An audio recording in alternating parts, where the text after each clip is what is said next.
This is our urban planning project by Jason Chang, Londo, Trenton Hone, Victoria Roy, and it is based off of the city of Los Angeles. To fully understand this presentation, we should cover some definitions first. First, we have CBD, which is short for Central Business District. It is defined as the main business and commercial area of a town or city. 2 is urban model, which is defined as a prospective representation of a city's layout based upon multiple factors. Now, the urban models that we are going to find in this presentation. These are a few of the urban models used to describe cities. The concentric zone model says that cities develop in rings, with the CBD at the center. The sector model, meanwhile, says that activities develop in sectors, not rings. The multi-nuclei model says that cities develop with multiple centers of activity, some of which attract different activities and repel others. The galactic city model describes a city which is in the post-industrial phase of Earth. The ecological zone model states that zones are defined by the physical terrain of the area.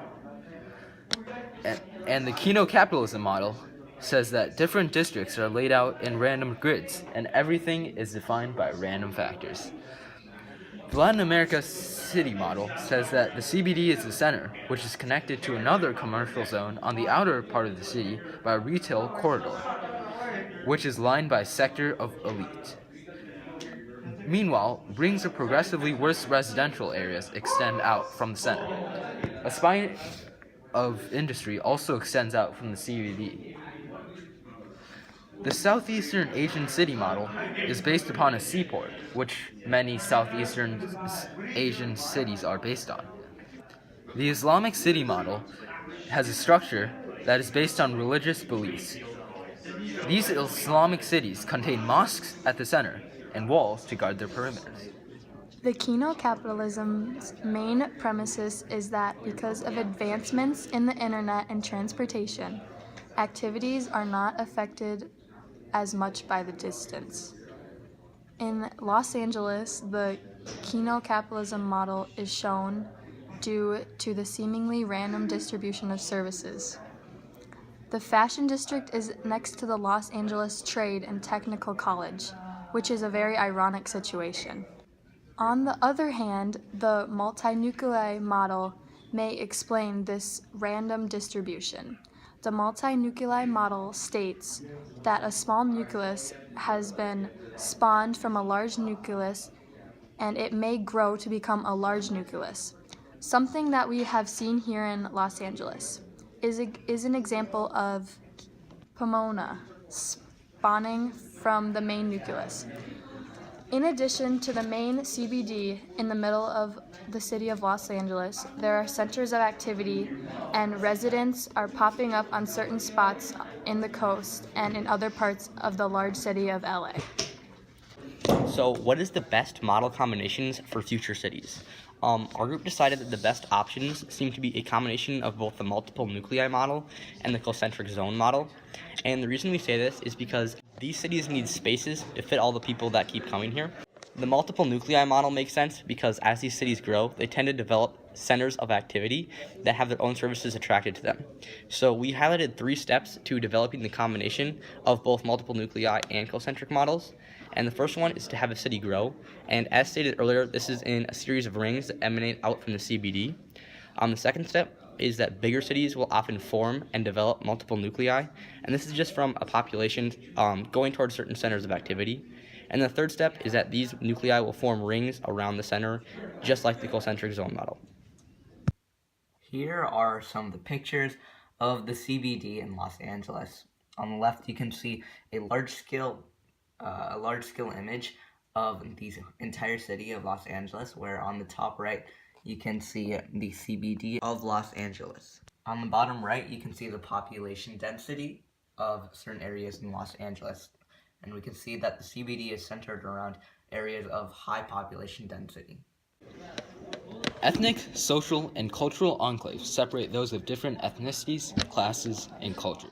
This causes segregation of people in a city. An example of this is ethnic neighborhoods developing, such as Compton, which has a very high percentage of Hispanics, at 66.6%.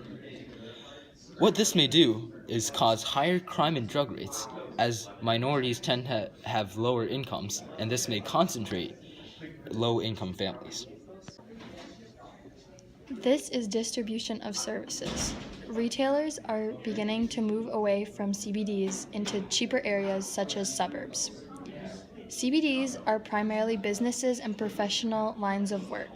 Although we have seen many move away from CBDs into suburbs for cheaper land, we have seen a reemergence of the interest in housing in the CBD district,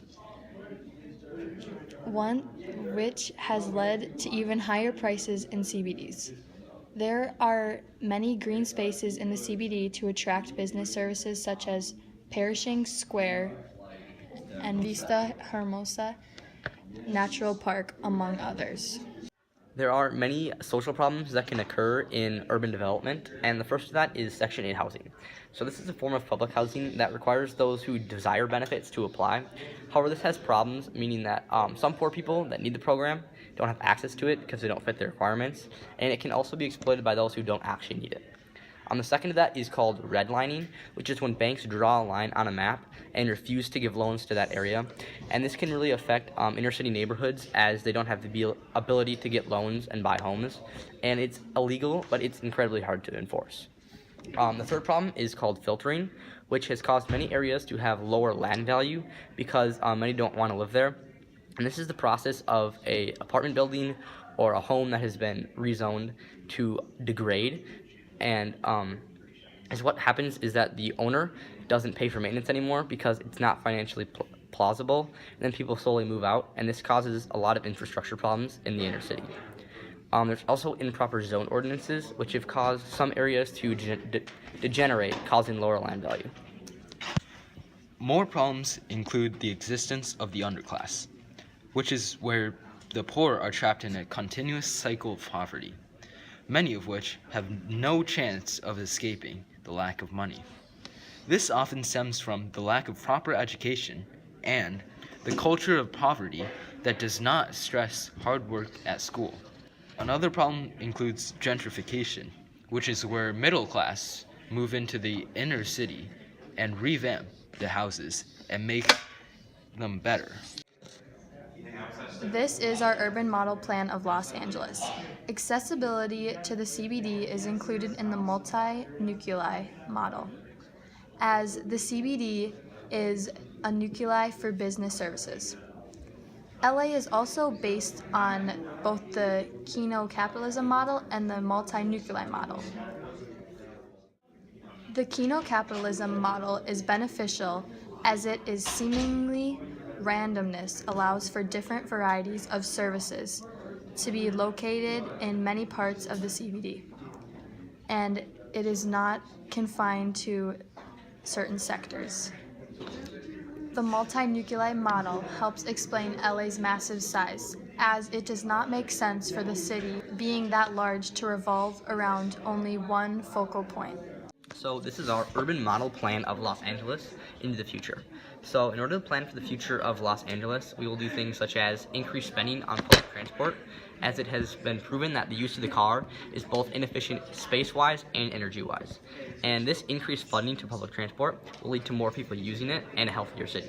So we will especially extend routes from the suburbs to the CBD so that workers in the CBD can commute to the suburbs and work in the low-income jobs that are being offered there more and more. However, it might be difficult to overcome Los Angeles' cultural preference to the car.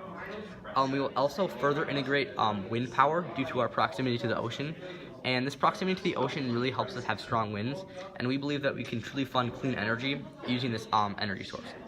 We will also implement bike lanes to encourage the use of alternate transportation, as with public transit, and this will lead to cleaner air and a decrease in congestion of roads. Finally, we will build infrastructure in many forms, such as increased funding for the increased need of public housing. It has been established that urban sprawl is a problem. In order to stall or even stop that, we will designate boundaries within which urban growth must occur. And also, such as Europe did, we will set aside land to be used as green belts. In order to stabilize the tax base by attracting new residents and keeping current residents here, we can help attract new college graduates and also raise the coolness factor of Los Angeles by providing tax breaks for places such as museums and theaters. Lastly, we will help fund the implementation of car charging stations, which will further encourage the use of electric cars and help reduce pollution and protect the environment. Today, what we have seen are the different ways to model a city, what Los Angeles, the city of our choice, follows, the model combination for future cities, distribution of services, social problems that we find in today's cities, and finally, the future of Los Angeles. So, thank you for listening.